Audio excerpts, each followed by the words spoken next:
রাজধানী ঢাকার যানজট নিরসনে অন্যতম গুরুত্বপূর্ণ মেগা প্রকল্প ঢাকা আশুলিয়া এলিভেটেড এক্সপ্রেসওয়ে। সর্বোচ্চ গুণগত মান নিশ্চিত করে এগিয়ে চলছে প্রায় 24 কিলোমিটার দীর্ঘ এই প্রকল্পের নির্মাণ কাজ। আর এই নির্মাণ কাজে এর সড়কপথকে প্রথমবারের মতো ওয়াটার প্রুফমেন্টের জন্য ব্যবহার করা হচ্ছে পলিমার মডিফাইড বিটুমিন বা পিএমবি। পিএমবি হলো সাধারণ বিটুমিনের সাথে স্টাইরিন বিউটারিন স্টাইরিন বা এসবিএস এর মতো বিশেষ পলিমার মিশিয়ে তৈরি একটি উচ্চ ক্ষমতা সম্পন্ন মিশ্রণ, যা সড়কের দীর্ঘস্থায়িত্ব বাড়াতে সক্ষম। এটি ভারী যানবাহন বহনেও সাধারণ রাস্তার চেয়ে অনেক বেশি কার্যকর। সাধারণ বিটুমিন যেখানে 48 থেকে 52 ডিগ্রি সেলসিয়াস তাপমাত্রায় গলতে শুরু করে, সেখানে পিএমবি 80 থেকে 90 ডিগ্রি সেলসিয়াস পর্যন্ত তাপমাত্রা সহ্য করতে পারে। এর ফলে তীব্র গরমে রাস্তা গলে বিকৃত হয়ে যাওয়ার শঙ্কা কমে যাবে। বিশেষজ্ঞরা বলছেন, বাংলাদেশের আবহাওয়ার জন্য এই প্রযুক্তি অত্যন্ত কার্যকর।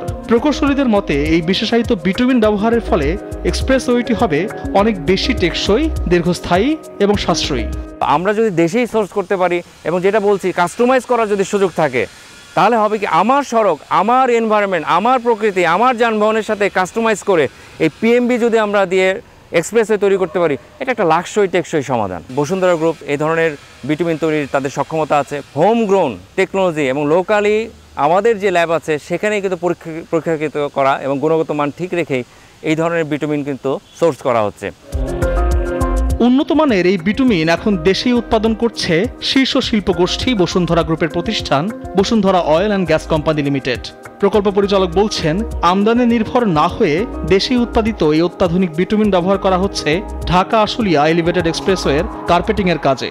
আমরা যদি এই পিএমবিটা ব্যবহার করতে পারি, তাহলে এটা আমাদের ডিউরেবিলিটি বাড়বে, সাস্টেইনেবল হবে এবং গাড়ির চাকার সাথে সহজে এটা নষ্ট হয়ে যাওয়ার সম্ভাবনা থাকবে না। পলিমার বিটুমিন আমাদের দেশেও কিন্তু প্রোডাকশন হয়, যেমন বসুন্ধরা গ্রুপ একটা তাদের আছে, তারাও করতেছে। আবার ধরেন বাইরে থেকেও ইম্পোর্ট করা হয়। আমাদের চাহিদা অনুযায়ী আমরা প্রায়োরিটি দেব দেশীয় প্রযুক্তিটাকে ব্যবহার করার জন্য। এবং এটা আমরা টেস্ট করেছি, বুয়েটে টেস্ট করেছি, এটা কোয়ালিটি ভালো এবং আমরা আশা করি যে এটা যেহেতু আমাদের দেশে হচ্ছে, এটা আমাদের কনস্ট্রাকশন সেক্টরে একটা ভালো ভূমিকা রাখবে। সেতু বিভাগের তথ্য অনুযায়ী 2027 সালের মধ্যে প্রকল্পের কাজ শেষ করার লক্ষ্যমাত্রা নির্ধারণ করা হয়েছে। নকশা পরিবর্তন, পানি, বিদ্যুৎ ও গ্যাস লাইন স্থানান্তর সহ নানা প্রতিবন্ধকতা পেরিয়েই এগিয়ে চলছে এই এক্সপ্রেসওয়ের নির্মাণ কাজ। পলিমার মডিফাইড বিটুমিন দিয়ে তৈরি হচ্ছে দেশের অন্যতম এই সম্ভাবনাময় প্রকল্প ঢাকা আশুলিয়া এলিভেটেড এক্সপ্রেসওয়ে।